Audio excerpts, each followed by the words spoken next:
J'ai dit stop, procrastination.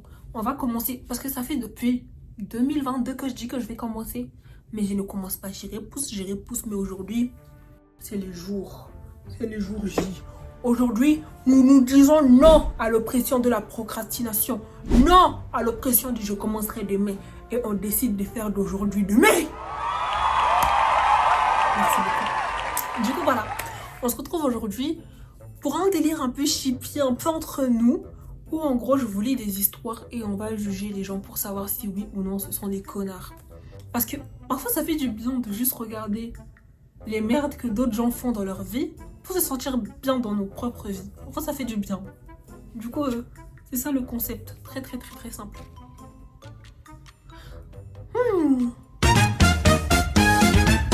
Suis-je un connard pour avoir traité ma femme de grosse? Comme ça, juste en lisant le titre, monsieur, je serais tentée, je suis désolée de dire que oui, vous êtes un poutiné, un peu un connard. Mais on ne juge pas d'abord. On juge à la fin quand on a le contexte. Parce qu'on ne juge pas un livre à sa couverture. Merci bien. Du coup, moi, un homme de 34 ans, travaille dans un domaine qui demande énormément d'efforts physiques. Donc, comment dire que moi ainsi que mes collègues sont tous dans un plutôt bon état physique. Ma femme de 32 ans est grosse. Le truc est qu'elle a toujours été grosse, du moins d'aussi loin que je l'ai connue.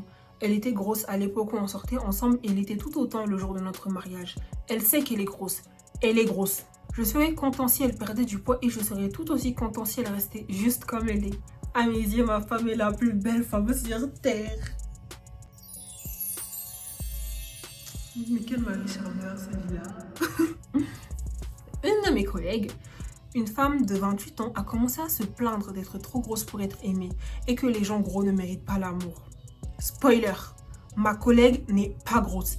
Elle fait peut-être, je dis bien peut-être 54 kilos, va à la salle 5 fois par semaine et mange à peine. Je lui ai donc dit que ce n'était absolument pas vrai et que ma femme par exemple était grosse. Son visage est devenu instantanément très rouge et elle a commencé à me dire comment je n'avais pas le droit d'appeler ma femme grosse, que c'était une insulte et que ma femme était belle et juste un peu enrobée. Pardon. Ah, je ne l'ai pas précisé, mais la collègue s'appelle Coco. C'était écrit, mais j'ai pas mes lunettes. J'ai sauté la phrase où il a dit ça. Mais Coco, c'est la collègue. On est bien? On est bien, ok. Sauf que ma femme déteste les termes du genre enrobé. Elle trouve que c'est des mots inventés pour éviter de dire grosse. C'est donc ce que j'ai rétorqué à Coco. Et là, Coco me menace. Elle sort son téléphone et commence à dire qu'elle va appeler ma femme pour lui dire que je la traite ouvertement de grosse. J'ai donc pris les devants et j'ai appelé ma femme au parleur activé et je lui ai demandé: t'es enrobée ou grosse? Ma femme a éclaté de rire et a répondu: tu sais très bien que je déteste ce genre de terme. Je suis grosse et fière de l'être, bébé. La femme l'a dit. Je l'ai remerciée et lui ai dit que je l'aimais avant de raccrocher. Dès que j'ai coupé l'appel, Coco a pété les plombs. Elle a commencé à crier que j'abusais de ma femme. Quand je lui ai demandé de quelle manière, elle a répondu que je lui avais fait un lavage de cerveau pour qu'elle accepte d'être appelée grosse. Comme si c'était un plan machiavélique pour m'empêcher de me quitter. Elle a ajouté qu'aucune femme saine d'esprit ne serait ok d'avoir son mari la traiter de grosse. Je lui ai montré une photo de ma femme avec un t-shirt sur lequel il y avait BBW, en gros. Ça veut dire quoi ça? Dis-moi, qu'est-ce que BBW veut dire? Bien sûr, une langue difficile à apprendre pourrait être le mandarin, avec ses Hey, noms et ses hey, caractères excuse-moi.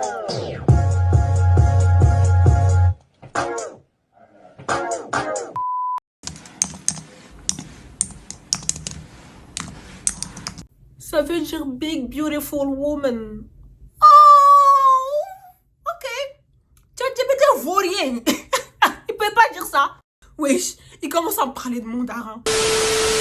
Je lui ai montré une photo de ma femme avec un t-shirt sur lequel il y avait BBW en gros. Big Beautiful Woman. Et pour les noms bilingues, ça veut dire grosse belle femme. Voilà. Coco a pris la tangente et ne m'a plus parlé depuis. Aujourd'hui, en arrivant au boulot, un mail des RH me convoquant dans leur bureau m'attendait. Quelque chose me dit que c'est par rapport à toute cette situation, mais je ne m'en fais pas plus que ça. J'ai le blog de ma femme sur le Fat Positivity, le t-shirt en question et au pire, je l'appellerai juste pour qu'elle confirme tout ça elle-même. Ce qui m'inquiète vraiment, c'est l'ambiance glaciale au boulot, sans parler de Coco qui me lance des regards noirs dès qu'on est de la même pièce, ou qui m'ignore tout simplement. Donc, je me retrouve finalement ici à me gratter la tête en me demandant: suis-je vraiment un connard pour avoir traité ma femme de grosse?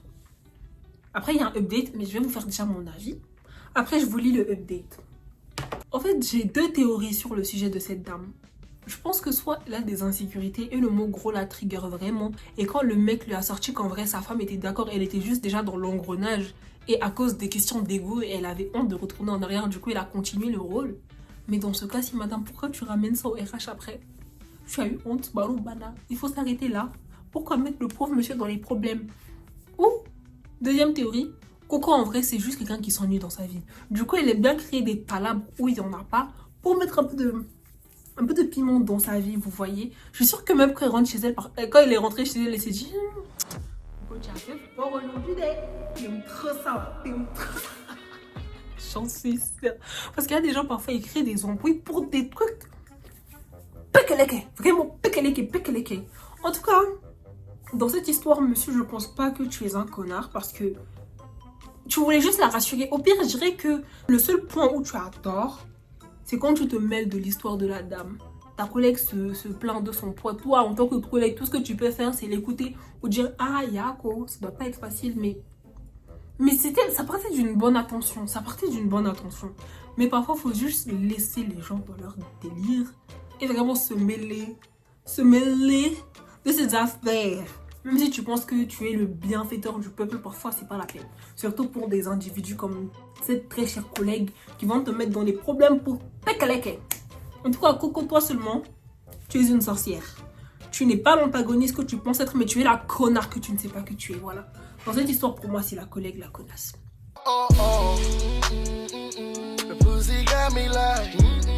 En fait, je bégaye énormément. Et je pense que, je sais pas, je bégaye juste beaucoup. C'est parce que je suis stressée, ok? C'est pas facile de parler devant une caméra. Je sais pas qui a dit que c'était facile. Je sais pas pourquoi j'avais l'impression que c'était facile avant de commencer. Mais c'est grave pas facile. Du coup, update. J'ai eu ma réunion avec les RH à 16h aujourd'hui et apparemment, entre-temps, plusieurs collègues qui avaient assisté à la conversation sont passés dans la journée pour donner leur version. Finalement, j'étais stressée pour rien. En réalité, ils voulaient juste entendre ma version des faits. Version qui correspondait avec celle des autres témoins. J'ai quand même proposé de montrer le blog de ma femme, mais la responsable RH, une fille très sympa au passage, m'a dit que ce n'était pas nécessaire. Conclusion des ressources humaines, même si c'est Coco qui a lancé le sujet, j'aurais dû éviter de sauter dans la gueule du lion. C'était pas vraiment un reproche, mais plutôt une manière de me dire de me mêler plus de mes affaires à l'avenir. Toute cette situation me rend quand même un peu triste parce que je croyais que Coco et moi étions amis. On parlait souvent de nos problèmes de santé mentale, des galères du boulot et d'autres sujets sérieux du genre. Et maintenant plus rien. Coco et moi ne serons plus affectés dans la même équipe et les RH m'ont dit que de mon côté, l'enquête était officiellement terminée et m'ont remercié de mon temps. Avant de partir, j'ai suggéré... Enfin bref, on s'en fout du reste, ça concerne plus l'histoire. Du coup, ouais, les RH me rejoignent un peu sur le point final où même si c'est elle qui est venue se plaindre, même si ça partait d'une bonne intention, parfois vraiment c'est bien de... Et voilà, c'est la fin de la première histoire. Histoire très sympa, très mignonne.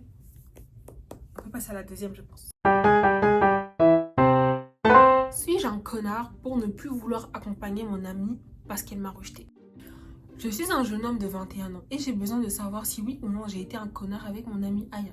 J'ai rencontré Aya il y a 3 ans, lors de notre entrée en première année universitaire. Ses cheveux en pétard et son air perdu m'avaient tout de suite donné envie d'en savoir plus sur elle. Et que fut ma surprise quand on s'est retrouvés voisins de classe. On s'est tout de suite rapprochés, au point de former aujourd'hui une petite équipe avec d'autres de nos amis. Chaque samedi soir, on a ce rituel où on se retrouve tous chez notre ami Amak et à chaque fois, à la fin de ces soirées, je raccompagne Aya à son dortoir. C'était devenu une routine, donc je le faisais tout naturellement sans jamais vraiment y penser. Sauf que, le mois dernier, j'ai réalisé que je voulais plus que de l'amitié avec Aya. J'ai donc pris mon courage à deux mains et lui ai demandé de sortir avec moi. Mais elle ne me voyait pas comme ça. Ce rejet ne m'a pas dérangé, mais après cette discussion, j'ai décidé de prendre mes distances. On se traitait toujours amicalement, traînions toujours ensemble, mais le mood avait clairement changé. J'ai également décidé d'arrêter d'accompagner Aya à son dortoir après nos petites soirées du samedi soir. Parce qu'en plus de puiser de mon énergie, c'est grave pas mon rôle en vrai. Les premières semaines, elle rentrait toute seule chez elle sans aucun souci. Mais la semaine dernière, elle m'a demandé si je pouvais l'accompagner. Elle était tremblante et avait l'air très effrayée à l'idée de rentrer seule chez elle. C'est vrai que ce soir-là, on était resté chez Amak beaucoup plus tard que d'habitude et Aya avait l'air d'avoir un peu trop bien profité de la soirée. Je lui ai donc répondu qu'elle devrait tout simplement prendre un Uber ou demander à quelqu'un d'autre de l'accompagner. Parce que pour ma part, j'en avais fini avec tout ça. Le dortoir de Aya est à l'autre bout du campus et je commençais sincèrement à en avoir marre de faire ce long détour à chaque fois, sachant que mon dortoir est littéralement à 2 pas de chez Amak. La conversation était très gênante et on en est resté là. Et maintenant je me demande si je suis un connard pour ne plus vouloir l'accompagner.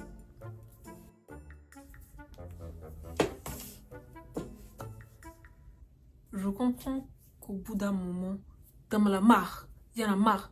Toujours faire le tour du monde pour l'accompagner chez elle, pour revenir chez toi, c'est épuisant. Surtout que je suppose que toi tu le faisais, c'était même pas par amitié en fait, tu le faisais parce que tu te disais juste comme ça, elle va me voir comme si, elle va voir que je suis gentil, je suis prévenant, je suis amenant, je suis très romantique, du coup elle va comme... Mais non. En fait, c'est pas vous faites des plans de rotex, vous pensez que... Mais non. Vous pensez... Non. Non. En même temps, je me dis, c'est assez gênant de rester amie avec quelqu'un après ça. En mode, je te vois, tu me vois. Tu sais que moi, j'étais... Moi, je sais que toi, tu sais que moi, j'étais... Du coup, le mood est gênant de façon générale. Du coup, je comprends qu'on veuille vouloir prendre ses distances après ça. Mais en même temps, tu vois que c'est toi qui viens voir. Il fait nuit. Il est bourré. On sait très bien comment est le monde dans lequel on vit. Si elle vient te voir toi, c'est que c'est en toi qu'elle a confiance. Elle aurait pu prendre un Uber comme tu l'as dit. Elle aurait pu demander à quelqu'un d'autre. Mais c'est toi qu'elle vient voir. Ça ne t'aurait pas tué d'accompagner la pauvre petite chez elle juste une seule soirée. En plus, elle est bourrée, il fait tard la nuit. Un peu de compréhension, un peu de... En plus, je suis sûre que c'était vraiment un stratagème. Parce qu'elle voulait vraiment te parler. Parce qu'elle tient à toi. Elle tient à toi. C'est des matins comme ça, vous vous réveillez, vous décidez d'avouer vos sentiments comme ça. Et puis, vous gâtez des amitiés. C'est pas bien. C'est pas bien. C'est pas bien. Pas le fait de ne pas avouer les sentiments, hein, parce que c'est totalement ok de dire ses sentiments à quelqu'un. Tout comme c'est totalement ok que quelqu'un n'ait pas des sentiments réciproques. C'est totalement ok d'avouer ses sentiments à quelqu'un. Et c'est ok pour la personne de dire non, c'est pas réciproque. C'est ok. Arrêtez de forcer l'amour avec les gens. Vraiment, arrêtez de forcer l'amour. Vous avez regardé trop de Disney dans vos vies. Et puis même, je suis en train de chercher trop d'excuses au petit là. Hein, parce que l'enfant là est très aigri. Genre la fille t'aime pas, ça y est. En même temps, tu la déposes. Tu es un connard. J'ai l'impression que j'ai beaucoup parlé pour rien dire. C'est pas facile. C'est pas facile. C'est pas facile. En tout cas, ceci marque la fin de la vidéo. Je pense que pour un début, 2 histoires, c'est plutôt pas mal. Je vais essayer de vous servir une animation qui est pas trop nulle. Comme ça, vous allez pouvoir voir ce que moi je vois dans ma tête en même temps que je vous explique les délires. N'hésitez pas aussi à commenter vos avis dans la discussion pour dire non mais en vrai c'était grave lui le connard, non en vrai c'était toi le connard, non en fait c'était toi-même qui raconte l'histoire la connasse. Je suis preneuse. Quoique non, en vrai, ne me traitez pas de connasse s'il vous plaît. Ça me ferait pas plaisir. Oh my god. C'est pas facile de... En tout cas, come back. Bye. Voilà, j'ai fait ce que j'avais à faire. Bye.